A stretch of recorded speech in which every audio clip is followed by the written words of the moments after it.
Hello भाई लोग, कैसे हो आप सभी पबजी के लवर्स। पबजी गेम यानी कि सबसे ज़्यादा बढ़िया गेम। तो दोस्तों, आज की इस वीडियो में बताने वाला हूं मैं आपको टॉप 7 प्रो सेटिंग्स, जो कि आपको सच में एक प्रो प्लेयर बना देंगे। अगर आप भी एक नुबड़े हो, यानी कि आपको भाई खेलना नहीं आता, भी जितना मर्जी आप कोशिश कर लेते हैं बट ना किसी को मार पाते हैं, और जाते ही जाते जब जैसे गेम ऑन होती है आपका प्लेयर नीचे होता है, किल हो जाता है। तो दोस्तों, आज की वीडियो में मैं आपको बताने वाला हूँ टॉप 7 सेटिंग्स। तो बस इनको आप सीख जाओ और उसकी प्रैक्टिस करो, और आप भी देखेंगे कि इतनी आसानी से आप लोगों को उड़ाने लगेंगे कि आप खुद कहेंगे कि भाई क्या कमाल की बात है। तो चलिए दोस्तों, आपको मैं बताता हूँ, और वीडियो अगर पसंद आएगी तो दोस्तों लाइक कीजिएगा, चैनल को हमारे फनी गेम को सब्सक्राइब कर लीजिएगा। मैं शिवा दुबे आपके लिए ऐसी वीडियो फ्यूचर में भी लाऊंगा, बट आप एक बार ध्यान से देखिएगा ये जो टॉप 7 सेटिंग्स हैं, और चाहे नोट डाउन कर लीजिएगा, चाहे वीडियो को सेव कर लीजिएगा, क्योंकि बार बार आपको शायद ये सेटिंग्स कोई और बताए या ना बताए। तो चलिए सबसे पहले इस वीडियो को शुरू करते हैं। तो दोस्तों, आपको मैं इस वीडियो में टॉप 7 सेटिंग्स बताऊंगा। मैं गेम कैसे खेलनी है ये नहीं बता रहा हूँ, सेटिंग्स बता रहा हूँ। तो सबसे पहले चलते हैं सेटिंग्स में।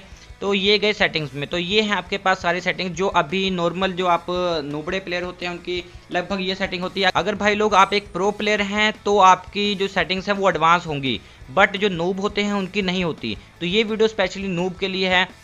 तो चलिए सबसे पहले मैं आपको बताना चाहूँगा कि आपको ऊपर एक ऑप्शन दिखाई देता है जो नंबर 7 पर आपका मैं प्रो टिप बता रहा हूँ, वो है एम असिस्ट। तो लगभग सभी का डिसेबल होता है स्टार्टिंग में, बाद में लोग इनेबल कर लेते हैं। तो आपने इसे इनेबल कर लेना है। इसका आपको फ़ायदा क्या मिलता है कि जब भी आप किसी पर फायरिंग करते हैं, तो जब भी आप मान लीजिए स्कोप ऑन किया, तो ये जो कर्सर होता है ना, ये अपने आप उसकी तरफ जाता है। स्कोप ऑन करें चाहे ना करें, तो ये जो कर्सर है आप बिल्कुल भी मूव नहीं करेंगे, फिर भी ये जो दूसरा प्लेयर होता है उसकी तरफ जाता है। पूरी तरह नहीं जाएगा, बट आपको हेल्प करता है, यानी एम असिस्ट करता है आपका। तो इसे ऑन कर लें सबसे पहली बात। तो भाई लोग, जो नंबर 6 पर सेटिंग है वो है क्विक स्कोप स्विच। तो दोस्तों, आप देख रहे हैं यहाँ पर अगर हम स्कोप को चेंज करना चाहते हैं, मान लीजिए अभी आप देख रहे हैं हमारे पास 2x है, तो हम चाहते हैं इस पर 4x लगाना, या हमारे पास रेड डॉट है तो वो लगाना। तो आप ऐसे जाएंगे, उसके बाद यहाँ से 3x है, 4x है, रेड डॉट नीचे है, तो आप इसको जाकर ऊपर करेंगे, इतना समय लगाएंगे। इतने में तो कोई ये देखिए बम फुटा और ये आपका प्लेयर मर गया। यहाँ पर नहीं मरेगा, बट असल में आपका जो प्लेयर है इतने में मर जाएगा दोस्तों। तो उसके लिए आपको क्या करना है, उसके लिए आपको सेटिंग्स में जाना है। सेटिंग्स में जाने के बाद यहाँ पर एक ऑप्शन होता है, तो उसे आपने ऑन कर लेना है। यहाँ पर आपको क्विक स्कोप स्विच का ऑप्शन दिख रहा है डिसेबल, तो आप इसे इनेबल कर लेंगे। तो अब आपकी स्क्रीन पर एक बटन आ जाएगा जो आप अभी देख रहे हैं, ये रहा वो बटन रेड डॉट। तो मेरा जो दाईं तरफ आपको ये दिखाई दे रहा है बटन, तो ये जो बटन है दोस्तों, इस पर आपने क्लिक करना है। इस पर जैसे आप क्लिक करेंगे तो देखिए सारे के सारे स्कोप जो आपके पास यहाँ पर हैं, वो सारे के सारे जो दूसरी गन में भी लगा हुआ है वो सारे के सारे स्कोप यहाँ पर ऑन हो गए हैं। तो आप देख रहे हैं यहाँ पर आपको जो चाहिए आप वो लगा लीजिए। मान लिया मुझे रेड डॉट चाहिए, मैंने सारे के सारे यहाँ पर रेड डॉट लगा लिया है। अब देखिए अब मेरे पास रेड डॉट आ चुका है, मैं आराम से इसे मार सकता हूँ। और बताऊँ तो दोस्तों, यहीं से आप जैसे देख लीजिए ना, साथ के साथ आपको कहीं दूर से कोई फायर आया तो साथ के साथ आपने 4x पर स्विच किया और साथ में किया। और चलिए ये इसका फ़ायदा है। अब देख लीजिए साथ में कोई फिर आगे आ गया, तो यहीं से आपने रेड डॉट पर क्लिक कर लिया। तो ये है नंबर 6 की pro setting, quick scope switch. तो काफ़ी अच्छी सेटिंग है। आप नीचे कमेंट करके जरूर बताइएगा कि इन सब में से आपको प्रो सेटिंग कौन सी लगी और जो नूबड़ी सेटिंग है वो कौन सी लगी। तो चलिए चलते हैं नंबर 5 की तरफ, पीक एंड फायर। तो दोस्तों, ये काफ़ी बढ़िया है। अब मान लीजिए अब सामने कोई एनिमी है, जैसे मान लीजिए यहाँ पर कोई एनिमी है, तो अभी हम छुपे हुए हैं। अब जब हमें उसको एनिमी को मारना है तो हमें पूरी तरह से बाहर आना होगा, उसके बाद फिर हमें जो उसे मारना होगा। तो जैसे आप देख सकते हैं यहाँ पर हम बाहर आए, तब तक आपका जो मरने के चांस हैं बहुत ज़्यादा होते हैं। तो इसके लिए आपको सेटिंग्स में जाना है। सेटिंग्स में जाने के बाद यहाँ पर ऑप्शन है पीक एंड फायर, तो ये डिसेबल है, इसे इनेबल कर लेना है। अब देखेंगे आप तो यहाँ पर आपको 2 ह्यूमन दिखाई दे रहे हैं, ये रहे और ये रहे। तो अब आप देख रहे हैं कैसे ये अपने आप बेंड हो रहा है। तो देखिए अब दोस्तों ये बेंड हुआ पड़ा है। अब इसका फ़ायदा आपको ये मिलेगा कि जैसे ये बेंड हो चुका है, अब आपने स्कोप ऑन किया, अब आप पूरे उनको दिख नहीं रहे हो। ये देखिए आप सिर्फ इतने से दिखाई दे रहे हो। आप थोड़ी सी गर्दन निकाल के भी आसानी से उन्हें मार सकते हो। ये आप देख सकते हो कि इतनी आसानी से आप उन्हें मार सकते हो, और आप पूरी तरह दिखोगे भी नहीं। तो इसका ये फ़ायदा होता है कि जो ओपोनेंट है आपको मार नहीं पाता। तो दोस्तों सेटिंग है वो है peak and open scope enable. तो उसके लिए आपको सेटिंग्स में जाना है। अब मान लीजिए मैं इसे पीक करता हूँ, तो जब भी मैं पीक कर रहा हूँ, मैं पीक क्यों कर रहा हूँ, क्योंकि उसे मैं मारना चाहता हूँ। और मैं जब भी पीक करता हूँ तो मुझे उसके बाद स्कोप ऑन करना पड़ता है। तो ये काफ़ी मुझे बुरा लगता है। बट आपके पास सेटिंग्स है तो सेटिंग्स में जाइए। उसके बाद यहाँ पर ऑप्शन है पीक एंड ओपन स्कोप, तो यहाँ पर इसे आप इनेबल कर दीजिए। ये देखिए इनेबल कर दिया मैंने। अब जैसे ही मैं पीक करूँगा तो मेरा स्कोप अपने आप ओपन हो जाएगा। ये देखिए जैसे ही मैंने पीक किया मेरा स्कोप अपने आप ओपन हो रहा है, मैं बाद में ओपन नहीं कर रहा हूँ। तो जैसे ही ओपन हो रहा है साथ के साथ दे दीजिए उसे, और जैसे ही आप देखिए अपने आप हट जाता है। ये देखिए, और जैसे ही हुआ ये देखिए अब आपका जो प्लेयर है उसके मरने के चांस बहुत कम है। वो देखिए वो आपको शायद दिख रहा होगा जो हो रहा है एक प्लेयर। तो ये देखिए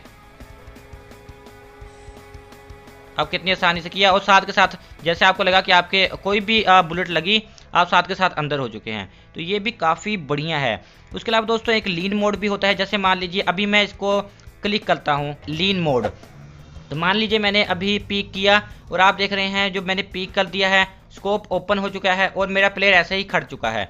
तो मैंने अब बटन छोड़ दिया, ये टैप किया है। बट अगर आप चाहते हैं कि साथ के साथ इतने में तो आपको लगता है कोई मार भी सकता है, तो आप साथ के साथ सेटिंग्स में जाइए। सेटिंग्स में जाने के बाद यहाँ पर लीन मोड है, इसे होल्ड पर कर दें। अब क्या होगा, जितने समय के लिए मैं पीक के बटन को दबाऊंगा उतने समय के लिए जो है मेरा प्लेयर वो पीक करेगा। उसके बाद जैसे मैंने सेटिंग्स को छोड़ा वो साथ के साथ अपने आप वापस आ जाएगा। तो ये देखिए इसका ये फ़ायदा है। तो अब आपको समझ आ रहा होगा कि जो प्रो प्लेयर्स होते हैं वो कैसे खेलते हैं। ये देखिए जैसे मैंने बटन पर क्लिक किया और उसके बाद छोड़ दिया तो ये देखिए वो साथ के साथ वापस आ जाता है।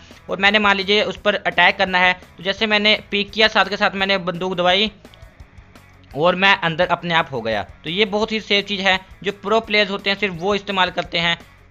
तो दोस्तों ये काफ़ी अच्छी ट्रिक है। तो दोस्तों ये है आज की वीडियो में हमारे नंबर 3 पर सेटिंग्स। तो उसके बाद जो मैं आपको अब सेटिंग बताने जा रहा हूँ वो है नंबर 2 पर। तो नंबर 2 पर जो सेटिंग है वो मैं आपको बता देता हूँ कि उसमें क्या करना होता है। अब मान लीजिए अब मैं अपना स्कोप ऑन करता हूँ, जब भी मैं नॉर्मली अपना स्कोप ऑन करता हूँ तो होता क्या है, अब मैंने स्कोप ऑन करके छोड़ दिया तो ऐसे स्कोप ऑन हुआ पड़ा। अब मैं इधर उधर जाता हूँ, इतने में तो आपका प्लेयर आसानी से किल हो जाएगा। तो इसके लिए भी आपको जाना होगा सेटिंग्स में। सेटिंग्स में जाएंगे तो यहाँ पर ऑप्शन है स्कोप मोड, तो यहाँ पर टैप का ऑप्शन है और होल्ड का ऑप्शन है। तो यहाँ पर आपने होल्ड पर जाना है, इसे होल्ड कर देना है। अब जितने समय के लिए आप इसे क्लिक करेंगे और उतने समय के लिए ही आपका जो मोड है वो ऑन होगा। साथ के साथ अब आपने ये चीज़ देखी होगी कई बार जो प्रो प्लेयर्स लाइव स्ट्रीमिंग करते हैं तो ऐसा कई बार वो करते हैं, तो आप सोचते होंगे कि भाई इतनी जल्दी वो कैसे करते हैं। तो अब आप देख रहे हैं कि जैसे ही आपने एक बार इसे ऑन कर लिया और जैसे ही आप छोड़ेंगे साथ के साथ आप कोई और काम कर सकते हैं। तो मान लीजिए मैंने जल्दी से उसे किया और जैसे ही मैंने हटना है साथ के साथ मैंने उसे जो होल्ड किया होता हटा दिया। तो एम का बटन आप देखेंगे मैंने 4 फिंगर क्लो मैं इस्तेमाल करता हूं, तो इसके लिए मैं अलग वीडियो बना दूंगा, बट अभी के लिए आपके लिए इतना बहुत है। तो चलिए दोस्तों नंबर 1 पर चलते हैं, नंबर 1 की सेटिंग पर। तो उसके बारे में भी मैं बताता हूँ। तो नंबर 1 पर जो सेटिंग है वो है जायरोस्कोप। तो सेटिंग्स में जाइए, नीचे जाइए, यहाँ पर एक जायरोस्कोप का ऑप्शन है जो आपको क्लोज पर मिलता है। इसे आपने स्कोप ऑन पर कर दीजिए। ऑलवेज ऑन पर भी कर सकते हैं बट ऑलवेज ऑन पर मैं रिकमेंड नहीं करता हूँ, मैं स्कोप ऑन पर कहता हूँ। तो इसका फ़ायदा क्या मिलता है, अब देखिए अभी मान लीजिए सामने कोई ओपोनेंट है, तो मान लीजिए मैंने अभी स्कोप ऑन किया तो मैंने अब मैं मोबाइल को सिर्फ इधर उधर कर रहा हूँ। अब मैं ऊपर नीचे सिर्फ मोबाइल को कर रहा हूँ। मैंने आप देख लीजिए आपको बिल्कुल भी कहीं पर नहीं दिखेगा कि मैंने अपने मोबाइल की स्क्रीन पर टच किया। तो स्क्रीन पर कोई टच नहीं कर रहा हूँ, ये जस्ट मैं मोबाइल को अपने ऊपर नीचे कर रहा हूँ। जैसे आप 360 वीडियोस देखते हैं यूट्यूब पर और बाकी जगह पर, तो इसका ये फ़ायदा होता है कि जहाँ पर भी आपका एम है आप इजीली सेट कर सकते हैं। तो इसका ये फ़ायदा है कि जहाँ पर भी आप चाहें बड़े ही इजीली अपना एम सेट कर सकते हैं और जिधर आप घुमा देंगे अपने मोबाइल को उधर ही आपका एम हो जाएगा। तो इसका फ़ायदा ये आपको मिलता है कि बहुत ही ईजिली आप अपना एम कर सकते हैं। इसकी भाई लोग सेटिंग सारी सीखनी पड़ेंगी और फ़ायदा ये है इसका कि जो प्रो प्लेयर्स हैं वो इस्तेमाल करते हैं और वो बहुत ज़्यादा मेहनत करते हैं, दिन भर खेलते हैं। तो आप इस सिर्फ सेटिंग्स करके अगर आप सोचेंगे कि मैं प्रो प्लेयर बन जाऊंगा तो ऐसे नहीं बन जाओगे, आपको प्रैक्टिस करनी पड़ेगी। बट ये प्रो प्लेयर्स की सेटिंग थी तो सारी की सारी मैंने आपको बता दी। आप ये बताइए नीचे कमेंट करके आप इनमें से कौन सी सेटिंग सबसे ज़्यादा पसंद आई। नीचे दोस्तों लाइक शेयर तो कीजिए ही, सब्सक्राइब भी कर लीजिए। फनी गेमर को मैं चाहिए तो भी आपके लिए ऐसी वीडियोस फ्यूचर में भी लाता रहूँगा। और आपको कौन सी सेटिंग पसंद आई सबसे ज़्यादा कमेंट करके बताएं, और कौन सी वीडियो आप देखना चाहते हैं पबजी से रिलेटेड तो वो भी कमेंट करके बताएं। सो आज की वीडियो में बस इतना ही। Have a good day, thanks a lot for watching guys.